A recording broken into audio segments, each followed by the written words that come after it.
So Virugambakkam பொறுத்த வரைக்கும் பார்த்தீங்கன்னா பிரபாகர் ராஜா திமுக சேர்ந்த நபர். அவர் விக்ரமராஜான்றோட மகன். பிளஸ் வியாபாரிகள் சங்கத்துல வந்து வெள்ளையனுக்கு அடுத்தபடியா மிக பிரபலமா பேசக்கூடிய நபர் வந்து இவர் விக்ரமராஜா. அவர் வந்து கிட்டத்தட்ட 74,351 ஓட்டு, கிட்டத்தட்ட 44.38% ஓட்டு வாங்கியிருக்காரு. விருகே வி என் ரவி அதிமுக சேர்ந்த நபர் 55,984, 33.42%.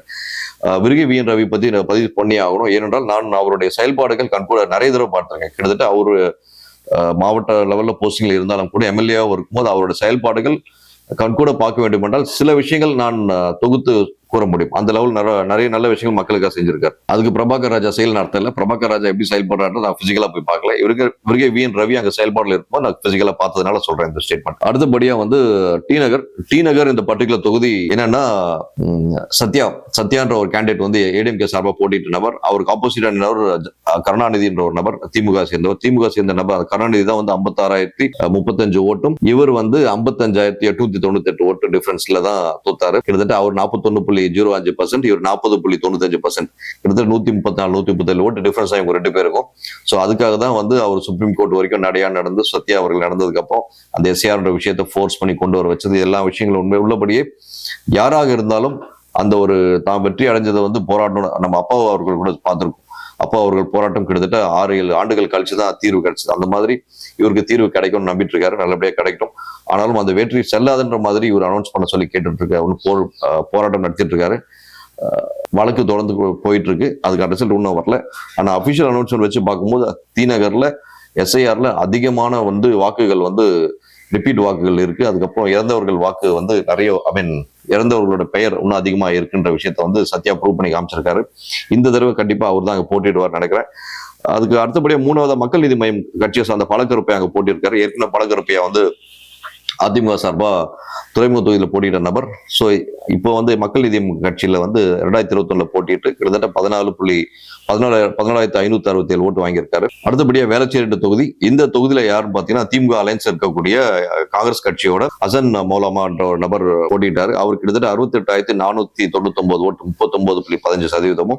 அதிமுக சேர்ந்த எம் கே அசோக் நபர் 64,141 ஓட்டு, கிட்டத்தட்ட வெறும் ஒரு 4,000 சொச்ச ஓட்டு டிஃபரன்ஸ்ல மட்டும்தான் மௌலானா அவர் அடிச்சிருக்காரு. ஸோ இதுல மக்கள் நீதி மைய கட்சியை சேர்ந்த ஒரு நபர் வந்து சந்தோஷ்ன்றவர், அவர் 23,000 சொச்ச ஓட்டு வாங்கியிருக்காரு. ஸோ இதுல மார்ஜின் பற்றி பார்க்கும்போது மேஜரா டிஎம்கே ஏடிஎம்கேக்கும் வந்து ஒரு 3% டிஃபரன்ஸ் தான். ஆனாலுமே கூட வேளச்சேரி என்பது திமுக தொகுதின்னு ஒரு காலத்தை சொல்லிட்டு இருந்தாங்க. அது வந்து இப்போ காங்கிரஸோட இதுவா மாறி இருக்குன்றது பார்க்கக்கூடிய ஒரு விஷயம். அடுத்தபடியா திருவல்லிக்கேணி தொகுதி. திருவல்லிக்கேணி என்றாலே இன்று எல்லாரும் தெரியும் அளவில் துணை முதல்வர் வந்து கொஞ்சம் சிறப்பாக செயல்படுறதா வந்து அங்கங்க கருத்துக்கள் டிவிகள் மூலமா நம்ம பார்க்கிறோம். ஏன்னா டோட்டல் டிவி வந்து திமுக கண்ட்ரோல் இருக்கிறதுனால ஸோ திமுக சார்ந்த உதயநிதி அவர்கள் துணை முதல்வராக நல்லா செயல்படுறாரு சொல்றாங்க.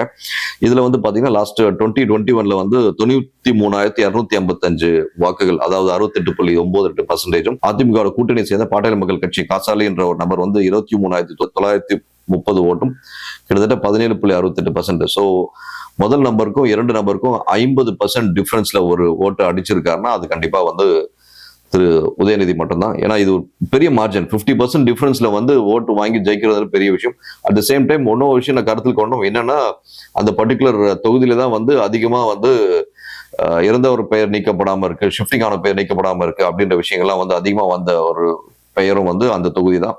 அது வந்து ப்ரூவன் ஃபேக்டா வந்து கோவை சத்யன் ஆகட்டும், அப்புறம் ஏனைய 2 நபர்களும் சேர்ந்து இந்த விஷயத்தை ப்ரூவ் பண்ணி காமிச்சு 2 பிரஸ் மீட்டை சொன்னார். கோவை சத்யன் தெளிவா எக்ஸ்பிளைன் பண்ணாரு.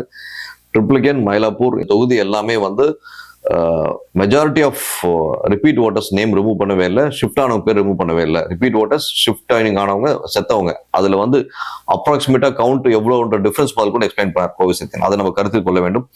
அடுத்தபடியா தொகுதி எதுன்னு பாத்தீங்கன்னா மயிலாப்பூர் என்ற இந்த பர்டிகுலர் தொகுதியில வந்து பாத்தீங்கன்னா திமுகவை சார்ந்த தா வேலு என்பவர் வந்து 68,392 வாக்குகள், அதாவது 44.95%.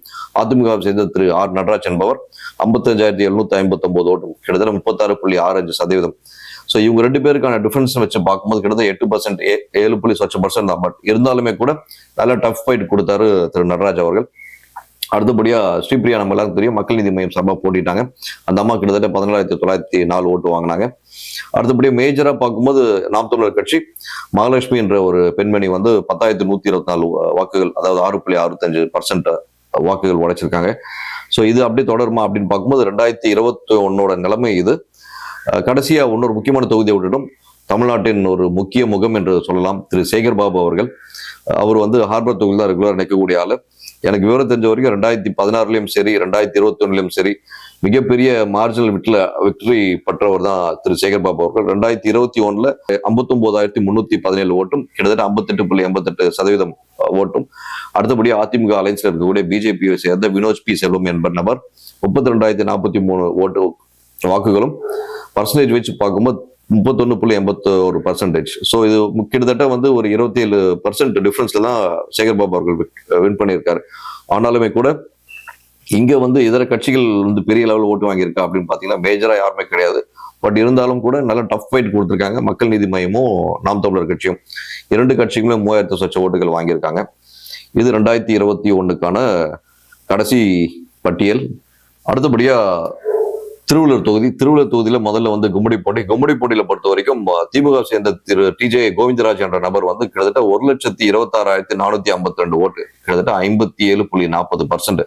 இருக்கிறதுல ஓட் பர்சன்டேஜ் ஓட்டு அந்த பர்டிகுலர் எண்ணிக்கையை வச்சு சென்னை டிஸ்ட்ரிக்ட்ல வச்சு பார்க்கும்போது கோவிந்தராஜா சென்னை அந்த சரௌண்டிங் பெல்ட், அதாவது திருவள்ளூர் சென்னையோட சரௌண்டிங்னா அதிகமான வாக்கு வாங்கினவர் திரு கோவிந்தராஜ் அவர்கள். இரண்டாவது பாத்தீங்கன்னா அதிமுக கூட்டணியில் இருக்கக்கூடிய பாட்டாளி மக்கள் கட்சி சேர்ந்த நபர் மிஸ்டர் பிரகாஷ் அவர்கள். அவர் வந்து 75,514, கிட்டத்தட்ட 34.28% போட்டோ உடைச்சிருக்காரு. அடுத்தபடியாக மெஜாரிட்டியா நாம் தமிழர் கட்சி உஷான்ற நபர் வந்து 11,701 ஓட்டு வாங்கியிருக்காங்க. ஸோ இதெல்லாம் வந்து 2021 ரிசல்ட்.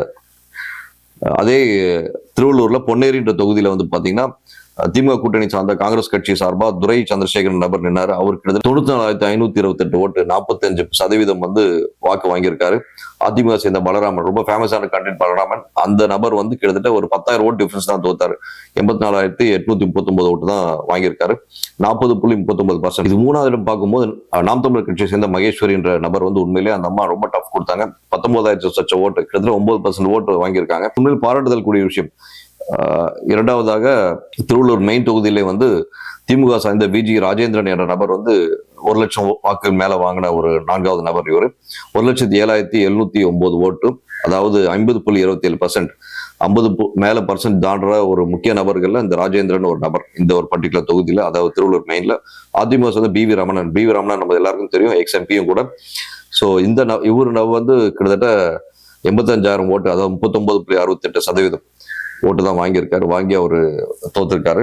இந்த முறையும் 2026க்கும் எனக்கு விவரம் தெரிஞ்ச வரைக்கும் பி வி ரமணாக்கு தான் கண்டிப்பா அதிமுக சீட் தருவாங்க. அடுத்தபடியா ஆவடி இந்த தொகுதியில வந்து எஸ் எம் நாசர் அவர்கள் தெரியும், நம்ம முதல்ல பால்வளத்துறை இருந்தாரு. அதுக்கப்புறம் ரோட்ல போலிங்லாம் போட்டாரு, அந்த கிரவுண்ட்ல போலிங்லாம் போட்டாரு. திருப்பி வார்னிங் பண்ணி கொஞ்சம் ஓரமா வச்சிருந்தாங்க. அதுக்கப்புறம் திருப்பி மினிஸ்டர் பதவி கொடுத்தாங்க. ஏன் தூக்குறாங்க, ஏன் திருப்பி கொடுக்குறாங்கன்றது அந்தந்த கட்சிகளுக்கு தான் தெரியும். அந்த நாசர்ன்ற ஒரு நபர் தான் 1,50,287 ஓட்டு, மிகப்பெரிய ஒரு வாக்கு எண்ணிக்கையில வந்து ஜெயிச்சது திரு நாசர் அவர்கள், 50.35% வாக்குகள். அதே மாதிரி கே பாண்டியராஜன் அவர்கள் வந்து அதிமுக சேர்ந்த நபர், அவர் வந்து 95,012 ஓட்டு வாங்கியிருக்காரு, கிட்டத்தட்ட 31.83%. அடுத்தபடியா விஜயலட்சுமி. இங்க பார்க்க வேண்டிய விஷயம், ஆவடி தொகுதியில நாம் தமிழர் கட்சிக்கு 30,000 மேல வாக்குகள் வந்திருக்குன்னா இருக்க சென்னையில அதிகமான வாக்கு லிஸ்ட்ல வந்து விஜயலட்சுமி அவர்கள் வாங்கின வாக்கு ஜாஸ்தி, 30,087 ஓட்டு, கிட்டத்தட்ட 10.08% ஆஃப் டோட்டல் பர்சன்டேஜ் எடுத்திருக்காங்க. அடுத்தபடியா மக்கள் நீதி மையம் கட்சியை சேர்ந்த திரு உதயகுமார் என்ற நபர் வந்து 17,092 வாக்குகள் விட்டுருக்காரு. மதுரவாயில் இந்த தொகுதியில பொறுத்த வரைக்கும் பாத்தீங்கன்னா நம்ம எல்லாருக்கும் தெரியும், அதிமுக சேர்ந்த பெஞ்சமின் வந்து ரொம்ப ஸ்ட்ராங்கா இருக்கக்கூடிய நபர். திமுக சென்னையோட கோட்டை என்று எல்லோரும் சொல்வது போல் திமுக வந்து ஞானபதின்ற ஒரு பர்சன் வந்து 1,21,298 வாக்குகள், அதாவது 44.64%. இதுல பெஞ்சமின் அவர்கள் வாங்கினது வந்து 89,577, கிட்டத்தட்ட 32.97%. இவருக்கு அவளுக்கும் மேக்சிமம் பாத்தீங்கன்னா ஒரு 11.6% டிஃபரன்ஸ் தான் ஜெயிச்சிருக்காரு. அட் த சேம் டைம் வாக்கோட எண்ணிக்கையை வச்சு பார்க்கும்போது 1,21,000 பிக் நம்பர். சென்னையில 1 lakh ஆஃப் ஓட்டு வாங்குறதுன்றது ரொம்ப ரொம்ப பெரிய விஷயம். அதுல வந்து முதல்வர் ஆகட்டும், முதல்வர் துணை முதல்வர் வாங்கினாங்க, ஓகே. அடுத்தபடியே மிச்ச கேண்டிடேட்ஸும் வாங்கியிருக்காங்கன்றது ப்ரூவன் ஃபேக்ட். அதுதான் சென்னை வந்து திமுக கோட்டை என்று சொல்றதுனால. பத்ம பிரியான்ற நபர் மக்கள் நீதி மையம் கட்சியை சேர்ந்து 33,000 ஓட்டு வாங்கியிருக்காங்க.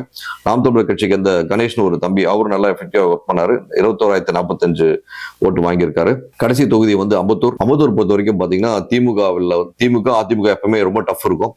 ஒன்னு திமுக வந்துச்சுன்னா next time time Alexander AIADMK வரும். அதிமுகனால டிஃபால்ட்டா அலெக்சாண்டர் வருவார்.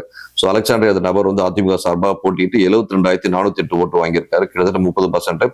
இதே திமுக சேர்ந்த அருமை நண்பர் ஜோசப் சாமுவேல் என்ப நபர் வந்து 1,14,554 ஓட்டு, கிட்டத்தட்ட 48%. இவருக்கு அவருக்கும் 18% மார்ஜின்ல வந்து வின் பண்ணியிருக்காரு. ஸோ ஆனால் உள்ளபடியே நான் 2-3 ஃபங்க்ஷன்ல பார்க்கும்போது ஜோசப் சாமுவேல் ஆகட்டும், அலெக்சாண்டர் ஆகட்டும், அவங்க கிட்ட அந்த போட்டி பொறாம இருந்தாலும் ஃபங்க்ஷன் போகும்போது 2 பேரும் அவ்வளவு தோழமையோட டிராவல் பண்ணக்கூடிய பார்க்க முடியும். ஸோ அவ்வளோ அந்த மாதிரி எல்லா கட்சியும் இருந்தால் நல்லா இருக்கும்னு நம்மளோட ஒரு பத்திரிகையாளர் எதிர்பார்ப்பு. ஆனா எல்லா கட்சியும் அப்படி இருக்காங்களான்னு பாத்தீங்கன்னா, வெளி வட்டாரத்துல விரோதி மாதிரி காமிச்சு உள்ளுக்குள்ள நல்ல ஃப்ரெண்ட்ஷிப்பா இருக்காங்க. அது உண்மையிலேயே பாராட்ட வேண்டிய விஷயம். அடுத்த தொகுதி யாருன்னு பாத்தீங்கன்னா மாதாவரம் தொகுதியில திமுக சுதர்ஷன் திமுக அப்படின்ற மாதிரி ஒரு பாப்புலரான ஒரு நபர். அந்த நபர் வந்து 1.5 லட்சத்துக்கு மேல கிராஸ் ஆன ஒரு நபர் யாருன்னு பார்த்தீங்கன்னா சுதர்சனம். 1,51,455 ஓட்டு, கிட்டத்தட்ட 50% ஓட்டு வாங்கியிருக்காரு. அதிமுக சேர்ந்த மூர்த்தியும் மாதவரம் அந்த பெல்ட்ல வந்து ரொம்ப ஃபேமஸான ஒரு பர்சன். முன்னாள் அமைச்சராக வந்த மனிதர் அவர். 94,414 ஓட்டு, 31%, கிட்டத்தட்ட ஒரு 19% டிஃபரன்ஸ்ல தான் வந்து மூர்த்தி அவர்கள் வந்து சுதர்சனம் அவர்கிட்ட தோத்திருக்காரு. ஆனாலும் இந்த முறை வந்து சுதர்சனம் நிப்பாரா அப்படின்னு பார்க்கும்போது திமுக தலைமை தான் முடிவு செய்வாங்க. ஆனால் மூர்த்தி நிற்பது என்றது உறுதியாகி விட்டதாக நமக்கு கிடைச்ச தகவல். இது வரைக்கும் நம்ம பார்த்தது எல்லாமே சென்னை, திருவள்ளூர் இந்த 2 மாவட்டங்கள்ல 2021 நடந்த தேர்தலோட ரிசல்ட்ஸ். இப்போ 2026 இதே தொடருமா அப்படின்னு பாத்தீங்கன்னா கண்டிப்பா வந்து 100% வாய்ப்புகள் கண்டிப்பாக கிடையாது. ஏனென்றால் இப்போ அதிமுக சார்பா ஒரு மிகப்பெரிய கூட்டணி ஃபார்ம் ஆயிருக்கு. அந்த கூட்டணியில் நம்ம லாஸ்ட் டைம் பார்த்த மாதிரி பழைய கட்சிகள்லாம் வந்து திரும்ப அதிமுக ஒரு ஒன்றிணைந்த அதிமுக வந்து ஒரு ஃபார்ம் ஆயிட்டு வருது, ஓபிஎஸ் தவிர்த்து. அப்படி ஃபார்ம் ஆயிட்டு வரதுனால அதிமுக ஓட் பேங்க் கண்டிப்பா கணிசமா இன்க்ரீஸ் ஆகும். அண்ட் எனி கிவன் டைம் மக்களுக்கும் புரிஞ்சிருக்கும்னு நினைக்கிறேன். திமுக பொறுத்த வரைக்கும் கட்சி ஆரம்பிச்சது இன்னி வரைக்கும் 5 வருஷத்துக்கு அடுத்தபடியா தொடர்ந்துதான் சரித்திரம் இனி வரைக்கும் கிடையாது. மேபி அந்த சரித்திரத்தை உடைக்கிறதுக்காகவும் இந்த தடவை கண்டிப்பா மிகப்பெரிய போராட்டம் இருக்கும். அதுக்கான வேலைகள் நிறைய நடந்துட்டு இருக்கு. அது நல்லா நம்ம கண்கூட பார்க்க முடியுது. ஏனென்றால் இன்றும் பாத்தீங்கன்னா பொங்கல் ஆகட்டும், தீபாவளி ஆகட்டும், எந்த ஃபங்க்ஷனாலும் திமுக கட்சி சார்ந்த நபர்களுக்கு தலைமையிலிருந்து கண்டிப்பா ஒரு மிகப்பெரிய பணத்தொகுப்பு காட்டும். அவங்களுக்கு தேவையான விஷயங்கள் கரெக்டா பூர்த்தி பண்றாங்க. அது திமுக தொடர்ச்சியா செஞ்சுட்டு இருக்கு. அதிமுக காலத்திலயும் சரி, திமுக வந்து இந்த தொடர்ச்சியா அந்த வேலையை செய்யறாங்க. அதிமுக ஆட்சி காலத்திலும் சரி இந்த வேலையை செஞ்சுட்டு இருந்தாங்க. இப்போ திமுக ஆட்சி காலத்துல ரொம்ப சிறப்பா செஞ்சுட்டு இருக்காங்க. இப்போ நம்ம பார்க்க வேண்டிய விஷயம் என்னன்னா, தாவேக்காவோட ஓட்டு. இப்போ தாவேக்கான்ற ஒரு கட்சி 2021 கிடையாது, 2026 தாவேக்கான்ற கட்சி வந்திருக்கு. இந்த கட்சி வந்ததுனால இப்போ திமுக பாதிப்பா அதிமுக பாதிப்பா அப்படின்னு பார்க்கும்போது, திமுக என்ன சொல்றாங்க, எங்களுக்கு பாதிப்பு கிடையாது, அதிமுக தான் பாதிப்பு பண்றாங்க. அதிமுக என்ன சொல்றாங்க, எங்களுக்கு கிடையாது, திமுக தான் பாதிப்பு பண்றாங்க. பை டிஃபால்ட்டா ஒரு ஃபேக்டை ஒத்துக்கணும். ஆன்டி இன்கம்பன்சி திமுக ஜாஸ்தியா இருக்கு. அதுக்காக வந்து கண்டிப்பாக அவர்களுக்கான அந்த ஒரு இழப்பு கண்டிப்பா இருக்கதான் செய்யும் ஆன்டி இன்கம்பன்சினால. இது ஒரு பக்கம் இருக்கையில், இரண்டாவது மைனாரிட்டி ஓட்ஸ் பை டிஃபால்ட்டா அதிமுகவோட திமுகவுக்கு தான். இஸ்லாமியர் சகோதரர்களாகட்டும், கிறிஸ்துவ சகோதரிகளாகட்டும், இவங்க எல்லாரும் பெரும்பாலும் வந்து திமுக தான் போட்டுட்டு இருந்தாங்க இது வரைக்கும். ஹானஸ்டா சொல்லணும், அதிமுகவோட அதிகமான ஓட்டு வந்து திமுக வந்துட்டு இருந்தது. ஆனால் இந்த முறை தாவேக்காவோட என்ட்ரினால திமுகவுக்கு அந்த இடத்துல பை டிஃபால்ட்டா 45% மேல அந்த மைனாரிட்டி ஓட்டு அடிவாங்க என்று ஸ்ட்ராங்கா சொல்ல முடியும். இது ஒரு பக்கம் இருக்கையில், இன்னொரு அனாலிசிஸ் வச்சு பார்க்கும்போது திமுக கூட்டணி அப்படியே தான் இருக்கு. மேபி காங்கிரஸ் வந்து இப்போதைக்கு தாவேக்காவோட பேச்சுவார்த்தையில இருக்காங்க. அப்படி தாவேக்காவோட பேச்சுவார்த்தை இருக்கிறதுனால ரேர் மினிமம் ஒரு 12% மேக்சிமம் வந்து விஜய் வாங்குவதற்கான வாய்ப்புகள் இருக்கு. ஆனால் தொகுதி ஜெயிச்சிருவாங்களா அப்படின்னு பாத்தீங்கன்னா சத்தியமா சான்சஸ் கிடையாது. நான் உள்ளபடியே வந்து ரொம்ப போல்டா தைரியமா சொல்ல முடியும், விஜயால் ஒரு குறிப்பிட்ட சில தொகுதிகளில் டெபாசிட் வாங்க முடியுமே தவிர வெற்றி வாய்ப்பு என்பது உள்ளபடியே தாவேக்காக்கு கிடையாது. ஏனென்றால் அவர்களுடைய தொண்டர்கள் நான் இன்னைக்கு பாக்குறேன், ஒரு 15-16 வயசு வந்து 22 வயசு இருக்க பிள்ளைங்க வந்து ஆம்பளை பிள்ளையாட்டும் பொம்பளை பிள்ளைங்களாட்டும் இதுங்கெல்லாம் வீடுக்கு போயிட்டு திண்ணை பிரச்சாரம் செஞ்சுட்டு இருக்காங்க. இப்போ திமுக அதிமுக தெருமுனை பிரச்சாரம் செய்யறாங்க. ஆனால் தாவேக்காவை சேர்ந்த இளைஞர்கள் திணை பிரச்சாரம் அளவு செய்யறாங்க. அவங்களுக்கு ஓட்டே கிடையாது 16 வயசு பசங்களுக்கு. ஆனா அந்த பிள்ளைங்க வந்து இன்னைக்கு கிராமப்புறங்கள் அவ்வளவு தூரம் போய் பேசிட்டு இருக்கு. சிட்டியில சென்னையில நான் கண்கூட பார்த்துட்டு இருக்கேன். இந்த பொங்கல் 4 நாள் லீவ்ல அந்த பிள்ளைங்க எவ்வளவு தூரம் வேலை செய்ய நான் கண்கூட பார்த்துட்டு இருக்கேன்.